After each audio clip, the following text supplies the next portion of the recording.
let us assume like this is you, this green color guy, this is you, and let us say your friend lives in an apartment, and that too a really tall apartment, something like this. And even in that apartment your friend lives in the 100th floor. See, so you are inquisitive and you want to know what is the height of that apartment. I mean that 100th floor of the apartment. That means the distance between the ground and the 100th floor. You see, this distance. You want to know that, you want to find it out. So what do? You go to your friend's house, and this is your friend. You go over to him and you ask him directly this. How tall is your house? Like that you ask. Your friend is not as careful or as smart as you, so he doesn't know it, and nor does anyone else in the world, because this is not a very famous apartment and the apartment owner is too old to know the height of the apartment. So it is now up to you to find out the height of the apartment, because you want to quench your thirst for knowledge and you are really restless without finding the height of that apartment. So how can you do that now? How to find the height of such a tall apartment, and that to the 100th floor of that apartment? Well, there could be a number of ways to do that, but you want the most easiest and the most effective way to find the height of the apartment. So what ideas may come to you? Well, the basic idea may be using a really tall measuring tape. I mean really long measuring tape, to be right. And of course, the problems associated with using that kind of method. For one, you cannot find such a long tape easily in the surroundings wherever you live. Of course, it will be really rare to find that much tall measuring tape, that much long measuring tape. And another problem is that will be really expensive. That tape will be really expensive even if you find that out. And another problem is the wind is not on your side, and at such altitudes definitely there will be strong winds and there is no guarantee of safety. So what else can you do? You may think of finding the height of each of the floor and multiplying by 100, but the problem with that is this apartment is exposed to a lot of weathers and sunlight, water, air, everything it is exposed, so the floor got uneven because it's constantly expanding and contracting due to laws of physics and so on and so forth. The thing is, the height of the floor is not uniform all over the floors, so you'll get a lot of error by doing so. So what can you do? Apart from this method is really boring and also uncool, if you want some other reasons also. So what can you do now?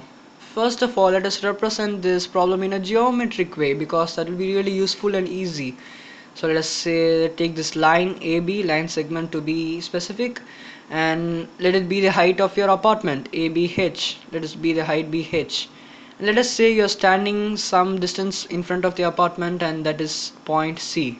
So you are standing in front of the base of the apartment, and let us say this is relatively flat. It's a very short distance, so it is flat. Now, if you see here, there are 3 points. So what can you do? And you are right. You can join these points to form a triangle. There you go. You have a triangle. Now let us see what are the things that we can easily find out in this triangle.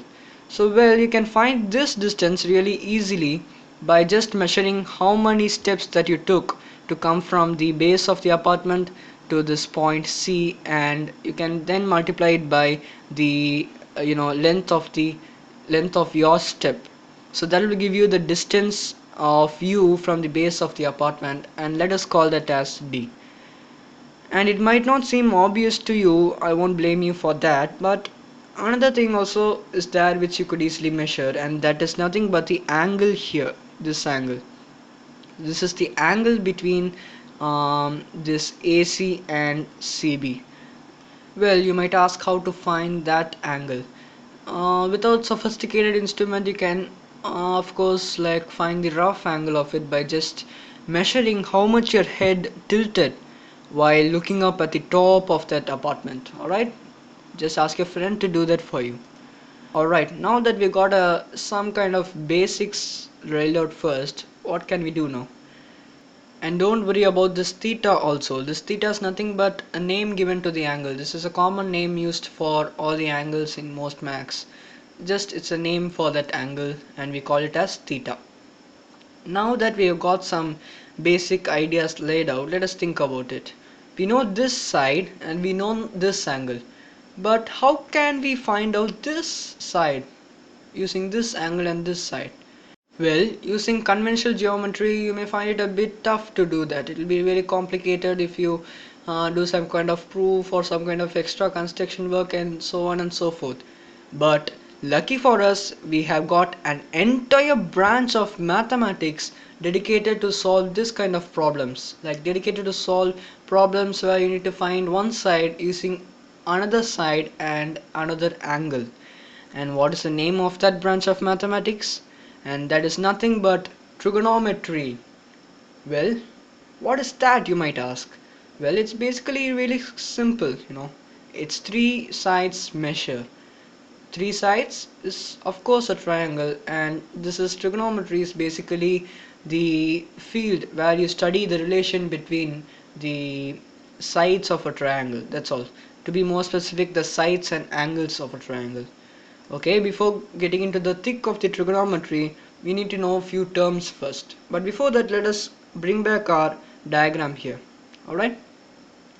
Now, we need to know some few basic terms first, and those terms are basically the name of the sides. So what are those for? What are those first? So the first one is the hypotenuse side, the next one is the adjacent side, and the other is the opposite side. And we are assuming it's right angle because the apartment is perpendicular to the ground, and trigonometry we are going to deal with right angles for a while. Only at higher classes you will be going to deal with normal triangles. So for now, let us deal with right triangles. So what is the hypotenuse side? Hypotenuse side is basically the side opposite to the right angle. So here our right angle is here, and the side opposite to that is nothing but AC.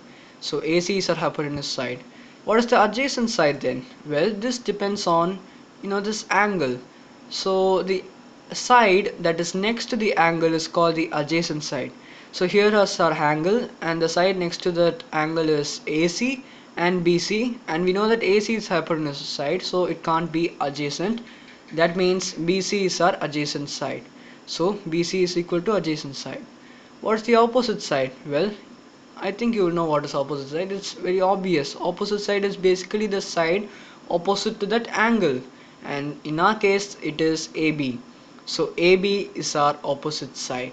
I think you'll get it like really easily, this concept. It's very simple and obvious. And let us proceed into the actual trigonometric and the juicy stuff in the trigonometry. That is nothing but trigonometric functions. It might seem like really complicated, like putting two really complicated words in adjacent to each other, but trust me, it is very simple. So what are the functions first? Functions, you can think them of as machines. Functions are basically machines. You can think them of as machines that take an input and give you an output. So in mathematics, the inputs are of numbers and the output are also numbers. So instead of machine, there will be function here. It will take you a number input and it will do some processing stuff and it will give you an output. That's basically a function. Now let us see what are trigonometric functions. But before going to that, I'm really sorry that I'm saying this phrase before going to that very often, but it's important to know all of that before going to that. We need to know this amazing phrase that's really useful, that will make you remember trigonometric function forever in your life. Even if someone comes to you at 1 o'clock in the AM and ask you what are the trigonometric function, you'll be able to say that using this help of with this phrase. So what does this phrase actually means? What is this phrase actually? It's so ka tova. What does it mean? Well, so stands for the first trigonometric function, that is called sine. Well, that makes sense because it starts with S and the name of the function is sine. And what is it represented as? It is represented as sine theta. We know that theta is the angle and sine is the symbol for the sine function. So one thing you must remember is this is not multiplication. This is not sine multiplied by theta. That you should remember always, because you might do the careless mistake of multiplying this trigonometric function, but trust me, you won't do it if you just think what this actually means. Alright, so what is sine theta actually defined as? Sine theta is defined as OH, opposite divided by hypotenuse. Here it means opposite side, the value of the opposite side, or the measurement of the opposite side divided by the measurement of the hypotenuse side. And that's as simple as that. Sine, opposite, hypotenuse. So SOH. What's the next thing? The next thing is cosine, and the symbol for cosine is cos theta. And what is that defined as? That is defined as AH, adjacent by hypotenuse, or the measurement of adjacent divided by the measure of hypotenuse. Then what is the next thing? The next is T, and T stands for tangent. And what is the symbol of tangent? The symbol of tangent is tan theta. And what is it defined as? It is defined as opposite divided by adjacent, OA, the measurement of opposite side divided by adjacent side. Just pause the video and try to take the try to sync these three concepts, three very basic ideas. Just pause the video and just let the trigonometric functions flow into your brain for a moment. Just grasp it. Assuming that you have given it a go, let's continue. Now let us get back to our original problem. I brought the diagram here, and we'll bring our phrase also here. So let us write down some actual numbers here. What we know. Let us assume you measure the distance, and the distance turns out to be exactly 100 meter, and you also measure the angle, and it turns out to be 60 degrees. So let us write that down. So the angle theta is equal to 60 degree, and the distance is 100 meter. Then we need to find the height. What is the height of the apartment? Okay, what is a trigonometric function that deals with this angle, this side, and this side? So we don't care about the angle really for now, because all the trigonometric functions have the angles. So let us talk about the side. So what is this side? So with respect to this angle, this side is the adjacent side, and this side, which is h, that is nothing but the opposite side. Then what is the trigonometric function that deals with the opposite side and the adjacent side? If you look over here, so cut over, this is opposite by hypotenuse. We don't want that. We don't want adjacent by hypotenuse, but we want opposite by adjacent, and that's nothing but tangent. So tan theta, let us write that down first. Tan theta is equal to opposite divided by adjacent. So we just need to substitute these values and find out the height of the apartment. Okay, let us substitute these values in this equation. So now it will become tan 60 degree is equal to the opposite side is this thing, that is h, nothing but h, divided by adjacent side is nothing but d, and we know that d is 100 meter. Okay, for now you just use your calculator to find the value of tan 60. I will make a separate video on how to find trigonometric functions of trigonometric ratios, or we can call it as, because it's something divided by something and that is a ratio. I will explain how to find the trigonometric ratios for specific angles like 0 degree, 30 degree, 45 degree, 60 degree, or 90 degree in a separate video, and I will try to post it in the comments. Alright, you can go and watch that video if you want to know how to find out that. But for now, you can just use your calculator and find tan 60 degree. So what is tan 60 degree? If you put that in your calculator, you will get it as 1.73. So tan 60 degree is equal to 1.73, which is equal to height by 100 meters. So let us multiply both the sides by 100 meters to get rid of this 100 meter in the base, so that we can get only h in one side. So then we will get h is equal to 1.73 multiplied by 100, which is equal to 173 meter. This is basic algebra now, and there you go. You have just find out the measurement of the height, and that is nothing but 173 meter. So what is the height of the apartment? The height of the apartment is 173 meter, and you should be really proud that you have used a powerful tool in mathematics to find a measurement that you previously thought was impossible.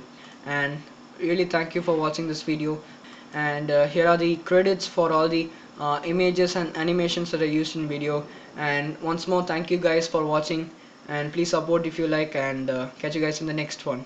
Peace.